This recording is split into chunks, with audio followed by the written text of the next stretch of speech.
Can you tell me about when Grandpa Bell died, Francis Bell? I can't remember the year he died, but I was about 6 years old. And we'd go over there and sit up at night, and what killed him was our syphilis. His face was busted open. They had plastered this all over his face and his arms and neck. His skin just busted all to pieces. And we went back home, and we had a big old cotton crop, and we had to pick that cotton and come a hailstorm and blew some of it out. We was over there in the field picking cotton, and we seen Uncle Virgil coming on the mare. Mama said, "I guess Grandpappy's dead." And sure enough, he come on up. He said that Grandpappy died. Well, the next day they buried him at Old Union. Back in them days, they didn't embalm nobody. They had to get him in the ground, overnight. And we all went down there. What about where they lived? They lived at Lynn. And they buried him at Old Union Church down on the Rocky Plains. The house set up on a big bank, and you could go out there and look, and the railroad was right down below that bank down there, and we'd sit on that big bank and watch the trains go by, and everybody'd be waving at us, and we'd just tickling us kids to death. We just had a ball sitting up in that yard watching the trains go by. Every time we'd hear one blow, we'd run out in the yard, and watch it. But that place has now been cut down, and houses is built there, but the big bank's gone. Not like it used to be. Grandpa said him and his brother that this little old young kid, and said it was back in free range, and they had to said they had to stay at home on Sunday, and they went to church, and said it was back in free range, and they had the yard all fenced in, cattle run out in the woods in them days. They had the fences around the houses and around the barns where they didn't want the cows to bother nothing. Well, they stayed at home, and they had to steal eggs from their mama out of the nest, 1 and 2 at a time, to keep her from catching up with them. And said that Sunday morning they stayed at home, and said that they went to church, and said they got their eggs, brought them in the house and rolled them up in wet rags and put them down in the ashes and put fire coals on them, to cook them. Said about the time they got them all in them ashes, they hid the door of the latch out on the fence drop, and they looked out, and then there wasn't no church, and that was their mother and daddy coming back home. And he said he grabbed his old cap up and roughed them eggs out, put them in their hats, and said it burnt 2 holes on top of his hat, and they run down through the woods and hit him. So he slipped his old cap back that night and put it under an alpha box till his mom and daddy went to bed. Said then he laid it over on the wood pile in the laying out of the fireplace. And said next morning, said he had to get up and build a fire, and said he grabbed his old cap up, and knowing what done it. He grabbed his old cap up, and he always called his mother Mammy. Mammy, said, the fire popped out on my hat and just burnt 3 big holes on top of it. And said she went ahead and patched it and fixed it for him, and never did catch up with her. And he'd say that, now, Pappy and Mammy would tell us not to be climbing trees. We'd go play, and said the very thing when we got down in the woods, that we'd get in the top of a tree and let it fall, lean over with us, little hickory sapling. Said his brother got in top of a little old pine sapling, it broke out with him, knocked the breath out of him, and like scared them to death. They couldn't go to the house and tell their mother and dad that they'd been climbing trees. Said he went and took him down to the branch and washed his face and got him brought to. Said he was sick 2 or 3 days. Said they wouldn't tell what was wrong. He was always in the sun. And so you were born in Lynn? I was born in Lynn, Alabama. Where at in Lynn? Where did they live then, there in Lynn? Bertha Morris's old house was there in Lynn, and just to the right of it there, going up toward it used to be Holiday Homes one time here a few years ago. There's a little bitty house set up on top of the hill, and that's where I was born. And me and Charlie Barton's wife, me and Charlie Barton's girl, was born the same at night. She was born at 11 o'clock, and I was born 15 minutes to 12. her and Miss Barton laughed and said they had some twins. They were born about the same time. The doctor come to her house, and she was born and just walked across the railroad there and waited on Mama when I was born. We were just a few minutes apart. Which doctor? Dr. Hill from Hayes.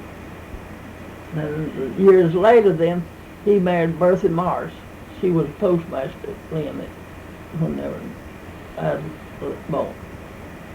I remember we rented from Uncle Bud Hyde over there, Dad did, and Uncle Bud had a big back room to that house, and he had a lot of sweet potatoes. I mean, he raised that room full of sweet potatoes.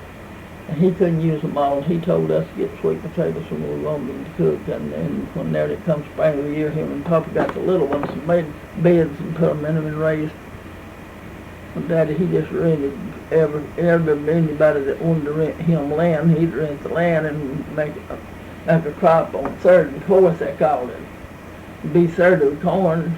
The owner would get the third of the corn and half the cotton. I reckon that when none of us was ever sick, we never did see a doctor till after we was married. We was all good and healthy. And we all worked in the field. And that's all I can remember much. And of course, we was raised up with all of our kin folks around on Rocky Plain Road. Harrison McElroy was my uncle. And Cleve Thomas was my uncle. And Johnny Thomas was my uncle. About all I can remember about Uncle Jack was we'd go and spend the night with him and Papa go on Splunge Creek every time we went over there and catch this oolins and oolins of fish. And Mama and Aunt Josie would clean them and cook them. I did get to see Uncle Bess several times, Papa's other brothers. I remember he was just a good man, and it took him to death to see anybody coming. And I saw my grandpa 3 times before he died. I never did see my grandpa Martin but 3 times. He come down to a reunion at Cleve Thomas's one time, and I saw him down there, and then he come to our house and stayed a week with us when I was small. I was about 7 years old. I came from school, and Papa asked me, he had told us how Grandpa looked. He said that he kind of tall like man, said he had a black mustache and a black beard, and said it come way down on his chest. And Uncle Jake was with him, and I knowed Uncle Jake. And Papa said, do you know who this is? And Dina said, no, I don't. I said, I do. And this Papa describing me, you know. I said, that's Grandpa Martin. And he said, yeah, that's right. How'd you know me? I said, my daddy told me about you wearing a beard and a mustache. And it was awfully black, and he laughed about that.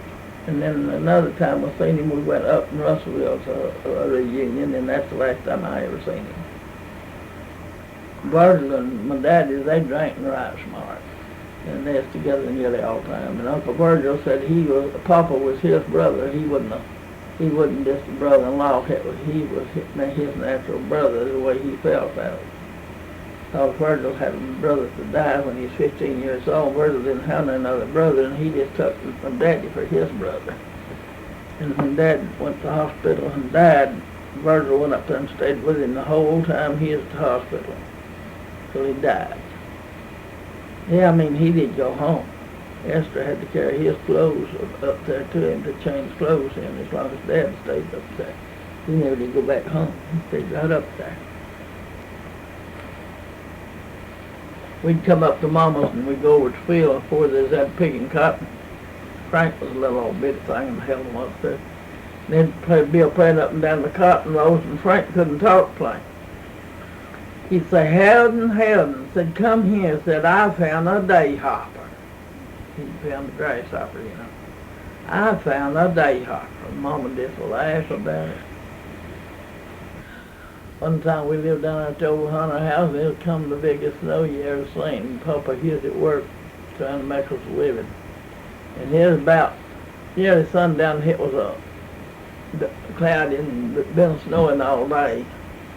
And Mama went to milk the cow, and we had to dig steps out from the house to the barn, to walk, 'cause you couldn't walk on that snow, it froze over, and we took a shovel and dug the steps down to the barn. Well, Mama, she started back to the house. She had a big old bucket of milk. And when she got to the edge of the yard, there wasn't no more steps up into the yard, And she stepped up on that ice, and she spilled her bucket of milk, and she went down that big hill where we had steps, but she wasn't in the steps. She was on the other side of the steps. She went, I guess, a quarter of a mile down that hill sliding on her back, just a flying, and me just a dying of life. She said, "Old gal, I'll get it back on you." I said, "No, you won't." But I laughed about that. It didn't hurt her. It skinned her elbows a little bit. It didn't hurt her bad.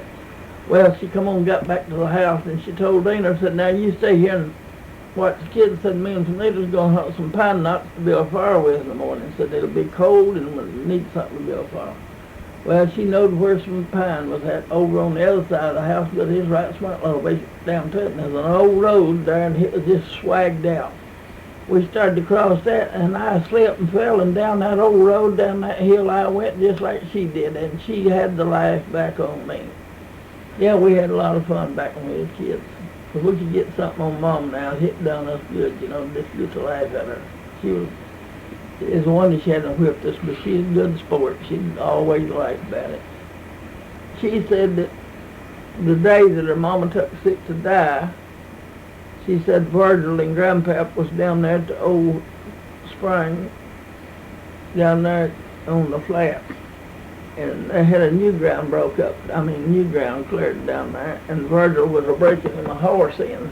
Grandpap had given him a horse, and he was going to break it to plow. And he hooked his mare to a scratcher. Grandpap, he had a scratcher, and he was plowing that up, getting it ready to plant. And Grandma had made Mama a blouse and Virgil and Luther a shirt apiece that morning. And they went to the house to eat dinner, and she said to Virgil, "I'm going back down there at Williams, and I'm going to plow that horse. I want to see how you're breaking it." She went back down there, and he let her plow his horse, and she made 2 or 3 rounds. And she said, "I'm turning blind. I got to go out to Toby Spring and get me some water." She went out there, and when she stooped over to get her some water, she fell on it in her face in the water. And Grandpa picked her up, put her on the horse, and carried her to the house, took the horse away loose from the plow, carried her to the house, and she said everything that she seen was green. The whole world looked like it was green. And he went and got Harris Micro to go after the doctor, and she was dead whenever he got back. She wanted to go out in the yard and see her garden. She had a big old cabbage head that hadn't been made. She had a big old cabbage head, and she wanted to see her pretty garden and pretty flowers. She told me she was dying.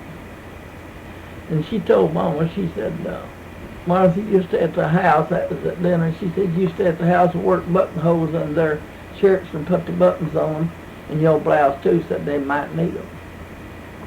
And sure enough, they did. They had to have the letter for a few.